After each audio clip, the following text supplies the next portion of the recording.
Buckeye fans are getting what they want as Brian Hartline has been named the offensive coordinator at Ohio State. We're going to talk about what that means for him, what that means for the Buckeyes, and what this means for the coaching staff at Ohio State. What's up, kinfolk? It's RJ Young. I am not on a step mill. If this is your first time watching the #1 college football show, welcome. Thank you for joining us here. We talk college football 24/7, 365 days year-round right here. And if you like what you're watching, hit that subscribe button. It costs nothing. It's like a follow on X or Instagram or TikTok. Just lets YouTube know that you like the show and join our 130,000 subscribers in this raucous commenting community. Matter of fact, leave us a comment down below.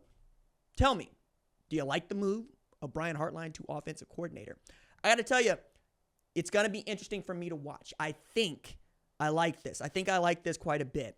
One, you get to keep a favorite Buckeye in the fold for the foreseeable future, right?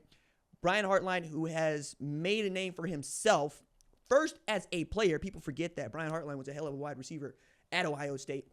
And then as wide receiver coach at Ohio State. People forget KJ Hill is his, among others, Terry McLaurin. We could keep going down the list on this, man. Like, they got dudes over there, and they've had dudes for years.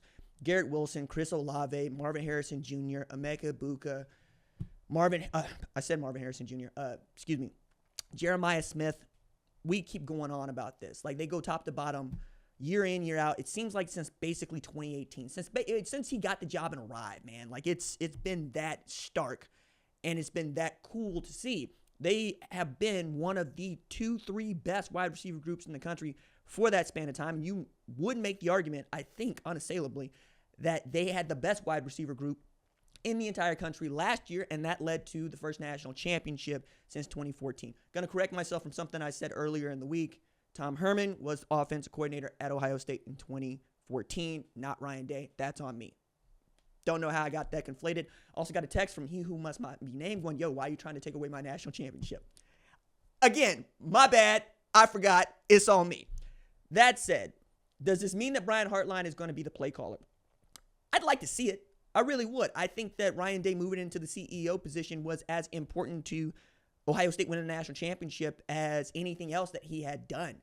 I also think this is going to be very cool to watch with Billy Fessler, because Fessler, we think, is going to be wide receiver coach at Ohio State after joining up in July as the basically quarterback assistant coach / quarterback coach when Chip Kelly brought him over with him, the guy he had hired at UCLA and had been an OC at Akron, rising star in the game. It is really cool to see a guy like Brian Hartline get this opportunity, but also I don't know that there's a position coach that's better qualified for a first chance at this than this guy. The question that I think many are going to ask is the wide receiver room going to suffer because Brian Hartline is no longer overseeing it? There's something to say about that. There's actually quite a bit. I think because he's going to have his hands around the entire offense, he is going to be able to have eyes on those guys, and surely he's going to coach the hell out of them, not unlike what Nick Saban was doing at his head coach at Alabama. He always had his eyes around the defensive backs, and he would always be coaching the hell out of the defense, even as the head coach, right? And you've got Ryan Day over there who's going to be able to give you some perspective on what this is, and you still need to find out what it is that you're going to do as a unit, right? This is a coaching staff that lost the defensive coordinator, the offensive coordinator, the offensive line coach, outside linebackers coach, and we'll see if and when they lose or add anybody else. But I wanted to talk about this because I realized that promoting from within for me is 50-50. I genuinely like outside ideas, but that's because I believe in it. I believe that the more new ideas that you can contribute to an existing operation, the more you're going to stay out in front and the better you're going to be at adapting to what the future is going to behold. I'm always looking at it from the standpoint of the dinosaurs, right? The dinosaurs were kings of the world, right? Nobody was messing with no dinosaur, right? You had to have a kaiju of some kind to come mess with the dinosaurs, but they refused to adapt. And because they did not adapt, now we run the world. That is what I think of when I think of places like Ohio State, places like Alabama, places like Georgia, places like Texas. If you don't continue to adapt and add new ideas to what you're doing, somebody's going to catch you and beat you. This is still an Ohio State program for which is getting poked by the Michigan Bear, in large part because they haven't found a way to adapt to beat that team. Full stop. And one of the things that I think is really going to get underneath people's skin is getting back to the game this year. And if Ohio State can't win it and wins another national championship, you're still going to call it good, sure, but you got to win that game at some point if you are Ryan Day, because now it really is looking like a wart over here on an otherwise really cool resume and a very cool 7th year for Ryan Day as the guy at Ohio State. Also, I'm kind of curious to find out what, if anything, Brian Hartline might want to add or subtract from what they do offensively. I think that, Ryan Day's going to have his hands on this because this is what he does, but I am more interested in how the wide receiver room is going to adapt. And now, remember, you got a new quarterback in, we think, Julian Sayin, right? We think he's going to be the guy. Tavian St. Clair might show up to push him. I've always got my doubts about a true freshman joining up and then taking the starting job. It's not always a bad thing, but it's not always a great thing because you brought Julian Sayin in to be this guy in 2025. You didn't bank on it for 2026 or for him to fail or even for Tavian St. Clair to take the job. Now, you might think as a fan, and I would genuinely agree with you most of the time, that iron sharpens iron, but if you've been in the system for a year and a guy can show up and take the job from you, it might be one of those Tate Martell, Justin Fields type situations, but we need to see it first. And I don't think anybody thinks that was saying. I think the kid out of Carlsbad is going to make it happen, and it's going to be fun to watch.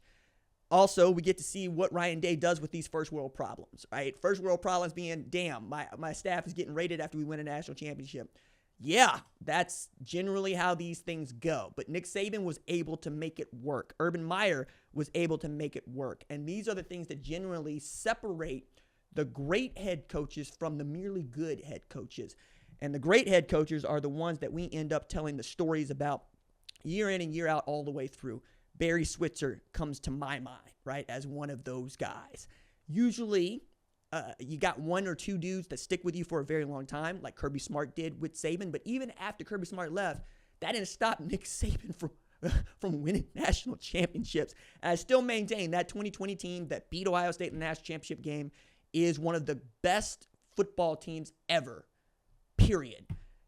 And that didn't have no Kirby Smart nowhere near it. Can Ryan Day be that guy? And how are you going to transition into being the champs, going into Big Ten play in another pivotal year for college football? Because if the settlement gets signed, sealed, delivered by a judge on April 7th, we're talking about salary cap era for the first time in college sports, where you're going to have amount of money that you need to disperse across all your sports and the cost of name, image, and likeness for each individual player and what your stars are going to get. It's just going to keep building from there. And then we could shortly see a change to how we select teams for the college football playoff, and we could even see an expansion of the college football playoff. The one thing that has been true about our sport for the past 10 years is change is coming. It is inevitable. Think about it. We had a college football playoff for the first time in 2014. Since then, we've had the transfer portal. We've had immediate eligibility. We've had name, image, and likeness. We've had conference realignment. Oh, my God. We've had a 12-team playoff, and now we're looking at a salary cap. Adapt or die. That is going to be the challenge for Ohio State. If you want to promote from within, you want to make Matt Guerrieri your defensive coordinator, Brian Hartline your offensive coordinator, that's great. But you need to continue to push forward and act as if you're being hunted now. Because the fact of the matter is, you are.